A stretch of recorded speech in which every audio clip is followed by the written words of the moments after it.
Hi everyone, this is Poonam. आप सभी का स्वागत है मेरे YouTube channel BEd classes by Poonam Sharma. इस सेशन के अंदर हम बात करने वाले हैं बीएड फर्स्ट ईयर सब्जेक्ट की, जो कि बीएड 2020 में आपके एग्ज़ाम नज़दीक आ गए हैं। ठीक है, अब आपके पास ज़्यादा टाइम नहीं बचा अपनी प्रिपरेशन को करने के लिए।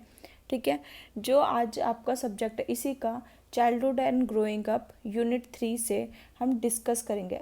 ओके, जो आज का टॉपिक है इम्पॉर्टेंट है। ठीक है, ध्यान से समझिएगा। ठीक है, चलिए आज की क्लास को स्टार्ट करते हैं। क्लास कंटिन्यू करने से पहले जो बच्चे मेरे चैनल पे नए आए तो जल्दी से मेरे चैनल को सब्सक्राइब कर दीजिए, लाइक एंड शेयर कर दीजिए, ताकि आपको बीएड एग्जाम से जो भी नए अपडेट्स हैं टाइम पर मिल जाए। आज हम एक इम्पॉर्टेंट थ्योरी डिस्कस करने वाले हैं। ठीक है, जैसा कि आपको पता है मैंने पेपर 1, पेपर 2, पेपर 3 पेडागोजी के सारे इंपॉर्टेंट क्वेश्चंस करा दिए हैं अपनी चैनल पे। आप वहाँ पे प्लेलिस्ट देख सकते हैं। ठीक है, आपको जैसे पता है कि पेपर 1 में मैंने आपको 3 थ्योरी इंपॉर्टेंट थ्योरी बताई थी। ठीक है, जिसमें सबसे ज़्यादा इंपॉर्टेंट थॉर्नडाइक की थ्योरी थी। इसको मैंने डिटेल में समझा रखा है। फिर उसके बाद हमने स्किनर की थ्योरी की।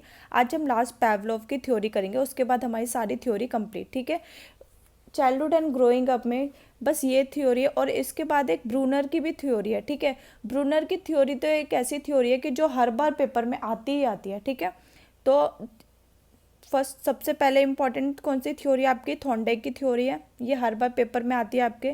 ठीक है, स्किनर और पैवलोव भी मैंने आपको करा दिया कहीं बाई चांस। ठीक है, 0.5% कुछ भी हो सकता है। ठीक है, कि स्किनर या पैवलोव में से कोई एक थ्योरी आ जाए, तो आप ये ना हो कि आप बिल्कुल ब्लैंक हो जाए। ठीक है, कम से कम आपको कुछ तो पता हो, इसलिए मैं इसको एक शॉर्ट में आपको समझा दे रही हूँ। आप बुक से रिलेट करके पढ़ सकते हैं। ठीक है, जो जो इम्पॉर्टेंट पॉइंट्स होते हैं वो मैं सारे आपको बता देती हूँ।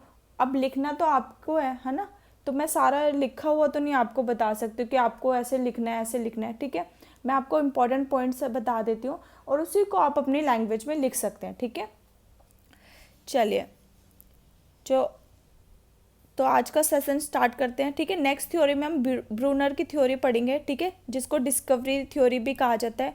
ये बहुत इंपॉर्टेंट थ्योरी है।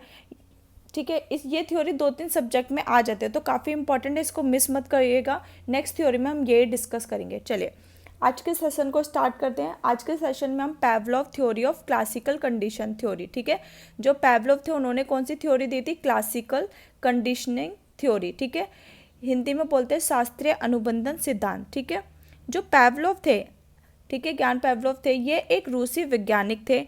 इन्होंने 1904 में इनको नोबेल पुरस्कार मिला था। ठीक है, इनके अनुसार किसी की उत्तेजना को बढ़ा दिया जाए, ठीक है, किसी की उत्तेजना को पैरेलल अगर कोई सिग्नल निर्धारित कर दिया जाए, वह समान प्रतिक्रिया रिस्पॉन्स करेगा जिसका वह उत्तेजना बढ़ाने पर करता है। ठीक है, पैवलो ने एक कुत्ते पर एक्सपेरिमेंट किया था।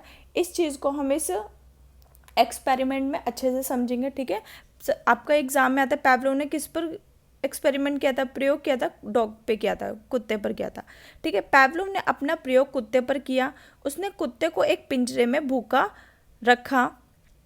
अब उसने उसको खाना दिया। खाना देखते ही कुत्ते के मुंह में से क्या आने लगी? लार आने लगी। ठीक है, टपकनी शुरू हो गई। जब वह कुत्ते को खाना देता था तो खाना देने से पहले ही एक घंटी बजा देता था। ठीक है, जब वो कुत्ते को खाना देता था तो एक घंटी बजा देता था।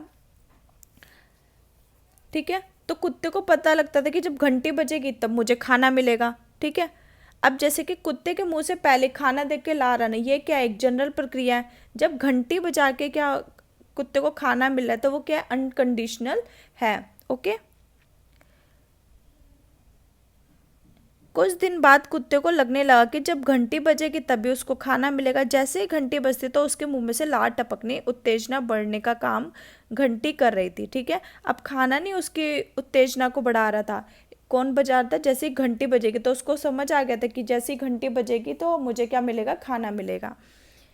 ठीक है, इस तरह कुत्ता घंटी के साथ क्या कर रहा था? संबंध स्थापित कर रहा था। ठीक है, तो पैवलोव ने किस पे एक्सपेरिमेंट किया था? कुत्ते पर किया था। पैवलोव ने पहले कुत्ते को खाना दिया था, कुत्ते के खाने को देख के लार टपकनी शुरू हो गई।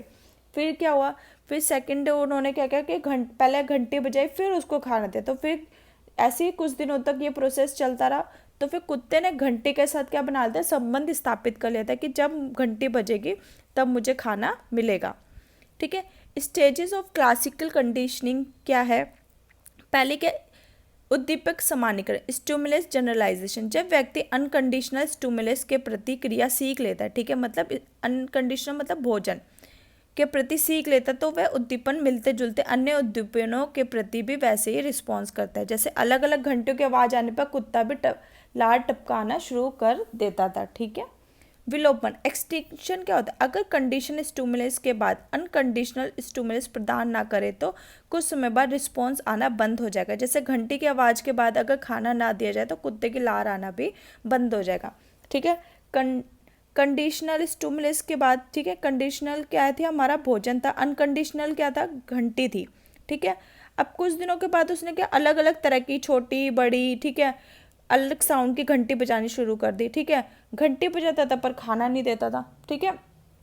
एक घंटी ऐसी थी कि उसको एक घंटी की आवाज़ आती वो लार टपकाना शुरू करती, क्योंकि उसने उसके साथ क्या बना लिया, संबंध स्थापित कर लिया था, ठीक है। इसके अंदर वो समझा रहे हैं, ठीक है। अब थर्ड क्या है, विभेद, डिस्क्रिमिनेशन।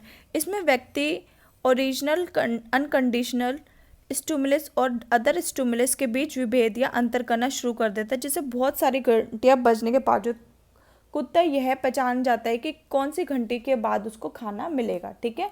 बहुत सारी घंटियों की साउंड होती है, उसमें से एक घंटी को वो पहचान लेते कि हाँ एक ही घंटी पे वो उसको खाना मिलता था, ठीक है।